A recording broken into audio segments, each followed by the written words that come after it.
very few shops in the world that make only one product. And if they do, they are more than likely considering the thought of expanding. In general, this means that companies must develop capabilities as well as capacity to be able to produce a wide variety of products and information.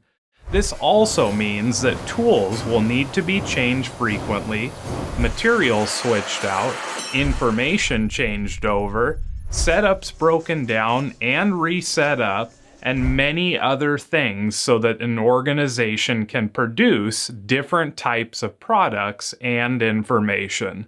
This presents yet another challenge of producing information and products. It becomes very difficult to push items through a value stream or forecast them when you must account for the wide variety that your industry might demand. It's true that mass production of a single model simply does not meet the needs of today's competitive markets.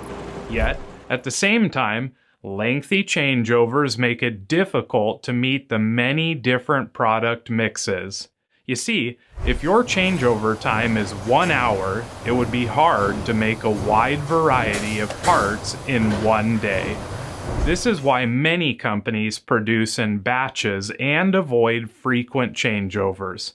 In a pull system, it becomes absolutely critical to reduce changeover times using methods like SMED or the reduce methodology.